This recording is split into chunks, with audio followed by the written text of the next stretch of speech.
collectionne absolument tout sur Kiss. Et d'ailleurs, si vous voulez me faire plaisir, envoyez-moi des vinyles de Kiss.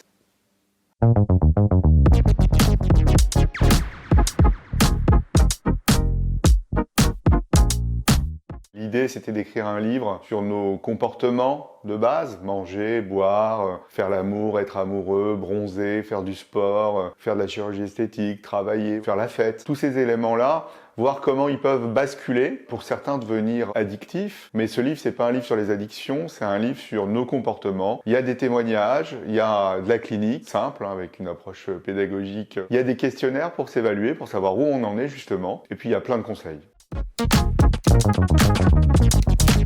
J'ai créé un moyen mnémotechnique assez simple pour tout le monde en fait. Ce moyen s'appelle 5C 12 mois. Le premier C, c'est une perte du contrôle comportemental. Le deuxième C, c'est un usage compulsif, on ne peut pas s'empêcher de le faire. Le troisième C, c'est un craving, c'est le mot anglais pour l'envie irrésistible de consommer. Le quatrième C, c'est un usage continu ou chronique, quasi tous les jours. Le dernier C, c'est des conséquences sur ma vie, psychique, physique, cognitive, sociale, environnementale. Donc si on a ces 5 C sur au moins 12 mois, on est dans l'addiction.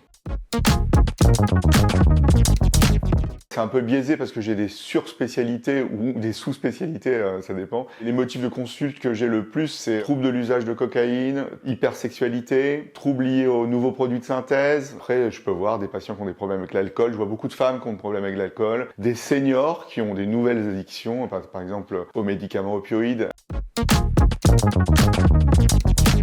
Ça remonte à ma 4e année de médecine, quand j'étais externe. J'ai fait mon premier stage de psychiatrie à l'hôpital Saint-Antoine à Paris. Je fonctionne par flash et par passion, donc j'ai eu un flash. C'était fait pour moi, cette discipline. Et dans ce service, il y avait des patients qui souffraient d'addiction. Je m'en suis occupé particulièrement. Je me rappelle, le chef d'unité, lors d'une visite, m'avait dit « Laurent, c'est bien, tu t'en es vachement bien occupé. Je pense que tu vas faire quelque chose de bien là-dedans. » Et je me suis dirigé vers ça. Alors qu'à la base, j'avais flashé sur la neurologie, sur la radiologie, et j'avais même flashé sur la pneumopédiatrie. Je rencontre la psychiatrie, et là, c'est le coup de foudre. Et après, j'ai toujours aimé les addictions, de par mon côté fan de métal et de rock, où les vedettes que j'aimais avaient des gros problèmes de drogue et ils s'en sont sortis, et donc j'ai un peu lu leur parcours. J'ai créé un concept de l'addiction positive. Donc l'addiction, c'est une maladie chronique avec que des conséquences négatives. Je me suis aperçu qu'on pouvait justement emprunter à certains de ces C sans les avoir tous et ne pas souffrir. Donc l'addiction positive, c'est quoi? C'est de la récompense, c'est du plaisir, c'est du kiff, c'est des émotions positives. Et on peut avoir des fois des envies irrépressibles de consommer. Moi, je suis addict positif à la musique métal. Le podcast Addiction permet vraiment de parler des addictions, mais aussi des comorbidités psychiatriques associées, des comorbidités somatiques associées. On finit la 3e saison, là, il y a la 4e saison qui va bientôt être tournée. On est hyper contents, il y a plein de témoignages. Les gens ont l'air vraiment satisfaits d'entendre d'autres gens parler et ça les aide en fait. Je crois que c'est important de rendre grand public et accessible des disciplines qui font peur. La psychiatrie, ça a toujours fait peur. On se dit, les malades psychiatriques, c'est des gens à part. Il y a plein d'idées reçues autour de ça. Je suis professeur de psychiatrie à Paris-Saclay et donc il y a le côté pédagogique qui a toujours été très important pour moi. Je fais aussi beaucoup de prévention auprès du grand public et donc pour moi, ça commence aujourd'hui. C'est le meilleur vecteur de santé publique, grand public, pour parler de troubles psychiatriques. On a parlé de plein de troubles. On a parlé du trouble dissociatif de l'identité, des troubles de personnalité borderline, des troubles de personnalité antisociale, des troubles bipolaires, de la schizophrénie, du trouble déficit de l'attention avec hyperactivité. On parle aussi beaucoup d'addictions sur différents types de générations.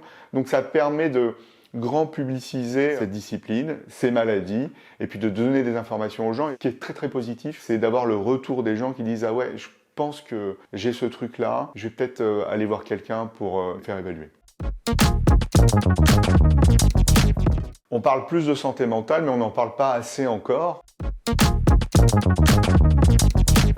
Les deux, mais je suis plutôt Kiss.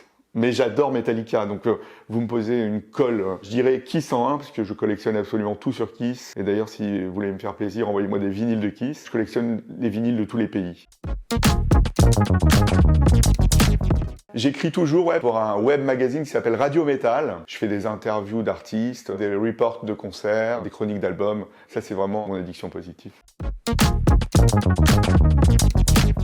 Elle m'a toujours marqué depuis petit. Moi, au départ, je voulais pas être médecin, je voulais être guitariste d'un groupe de rock américain. Mais mon père m'a dit, Laurent, fais des études, on verra après. Sex, drugs and rock'n'roll. Sexe, du coup, j'ai une vie sexuelle. Je soigne aussi des gens qui ont des addictions sexuelles. Drugs, j'ai jamais consommé de drogue. À part, j'ai fumé un peu de tabac, j'ai déjà goûté au cannabis. Mais les substances, ça me passionne pas. Mais je soigne des gens qui ont des problèmes avec les substances. Et rock'n'roll, ça, je suis addict au rock'n'roll.